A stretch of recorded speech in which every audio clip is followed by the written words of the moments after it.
Hello fellow crafters, Janine here, and today I'm going to show you how I used my Cricut to make all these Valentine treat boxes.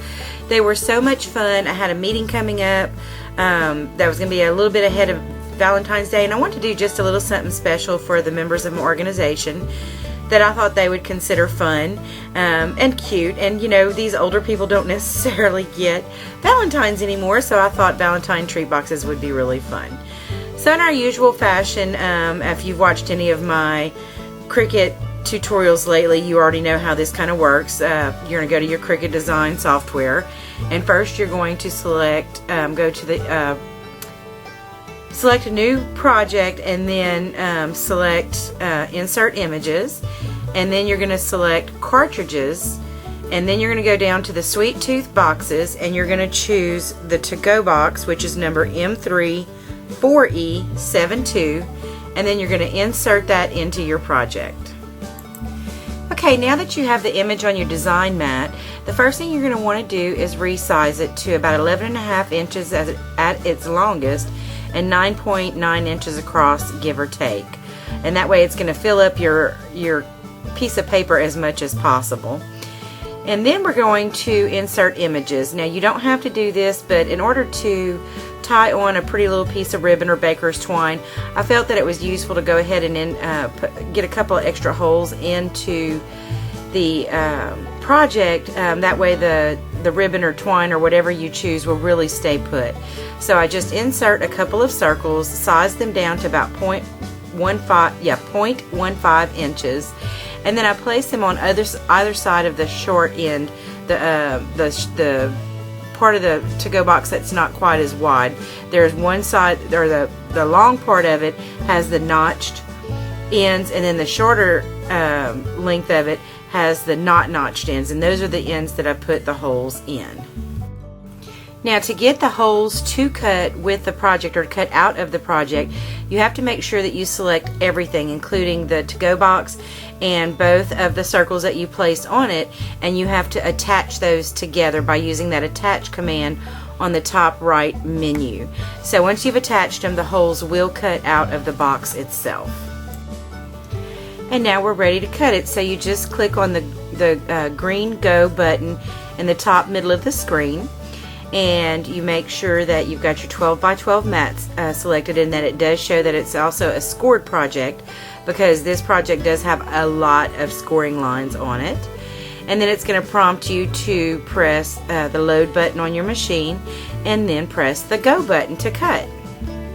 And as you will see, my dial is set to light cardstock. I'm actually just working with a good weight designer paper, but the light cardstock is the closest setting that I have, or that I feel matches that light or that heavier designer paper.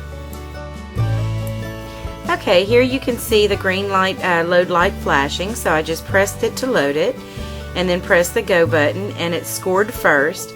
Honestly, I'm not real thrilled with the way it scores it. I don't feel like the scoring impression is deep enough, and if I wasn't making so many, I would have went back and scored them again by hand, but as it was making 15, that would have just been too time consuming. And so then it cuts, and then it prompts you to unload the paper. And when I was taking it off the mat, I was just really careful, because I did tear one, and it made me realize that around those ends where it is notched is where you need to spend a little more time being careful taking it off the mat, because it tears really easy, because it's weakened in that part where it's cut those notches out. And then I decided I wanted to go ahead and add an extra element to the project, so I went back to the same cartridge and pulled this image off. It's called Sweet, and it's number M334A0, and you can see I just repeated it a number of times. I copy and pasted it a number of times, I think 18 total, and what I wanted to do was use it as an embellishment on the treat box.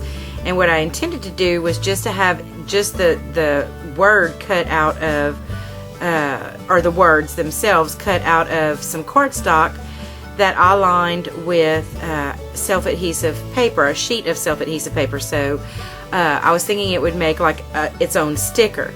but I did not set the dial position to cut deep enough, so it didn't cut all the way through the cardstock to give me that impression. But that was okay, because I did have a plan B. I suspected that might happen, working with a product that wasn't really where they didn't have a preset to do that. I knew that that might be a possibility, so I did have a plan B for in case it didn't cut all the way through the self-adhesive paper and the cardstock. And you're going to see that here in a little bit. This is showing that it's cutting out all those words sweet. But like I said, I was prepared with a plan B. So once I took it out of the machine and realized that it wasn't going to, the words themselves weren't cut all the way through, and I wasn't going to be able to easily remove them, I went ahead and just peeled the entire project off of the mat very, very carefully, because I didn't want to disrupt it any more than necessary. And then I just brought my trimmer over and just cut each individual word out as just a rectangular tag. And again, I had a plan B in mind because I knew this might happen, so I was okay. If it was going to be just the words themselves, then I was just going to, of course, remove the word, peel off the backing, and then just glitter it. But I thought, well, it's okay if I end up having to make a full tag out of it, then I'll have it like a double glittered or double embossed or double foiled project. So the first thing I did is, as you've seen me do before, and I'll insert a video here where I did this, showed you how to use double-sided adhesive to use with glitter, embossing powder, and foil. And so the first part I did was the glitter, and then I pulled off the rest of the backing after I got the word glittered and pressed some deco foil on top of it. And here you can see I missed a little piece of the backing. And so now I have a foiled and glittered tag to add to each one of my little boxes. So it worked out fine, and I was happy with the results. And so this part you see the glitter and the foil, but I did end up bringing some embossing powder into the mix as well. And again, I've already done a video on how to do all that, so watch that video for the details on how the many uses of self-adhesive tape or sheets or whatever. I did cut 24-inch lengths of ribbon, and again, you could use baker's twine, string, whatever you have on hand. I just had the satin ribbon and I thought it would be pretty. And so this is where the holes that I had the Cricut cut into the project came in handy. Now you could do this with a hole punch if you have one that'll go in that deep into the paper, but I just felt like it was easier to go ahead and have the Cricut cut them out for me. And then I realized I'd put my ribbon in the wrong way. So you want to thread it where the ribbon runs through the inside of the box. Trust me on this, just roll with me, you'll see how it works out later. So I went ahead and threaded the ribbon through, and then I went ahead and pre-folded on all of the score lines. And I'm telling you, I just don't love the way the Cricut did these score lines. I don't feel like they were deep enough. I guess if I had set my product to cardstock or heavier cardstock, maybe it would have made a deeper impression with the scoring. And again, I would, if I was only making a couple of them, I would have went back and scored them by hand again to make a deeper impression. It would have made this part of it so much easier. But I went ahead and pre-folded on all of the score lines because this really helps you to get your tape placed properly. It is really important to get your double-sided adhesive or your double-sided tape or your glue, whatever you're using to secure this box together. Go ahead and creasing on your fold lines or your score lines is going to make your life so much easier. And I know I'm taking a lot of time showing this to you, but this was a bit of a learning curve for me. This was about the third or fourth box that I did before I finally really started getting it right. So that's why I'm showing you the whole process of the creasing and folding, because I feel like it's going to benefit you. Because it would seem really easy and like a no-brainer, but it really did take a little finessing, figuring it out. So I thought this would help you. So on these sides that have the notches, you're going to want 2 pieces of your double-sided tape, or to place your glue in 2 places. On either side of that notched panel is where you're going to want to place or double-sided adhesive. Oh my gosh, I'm going to get this out of my mouth sooner or later. And that's the only places on the inside that you're going to need tape. The rest of the tape is going to go on the outside.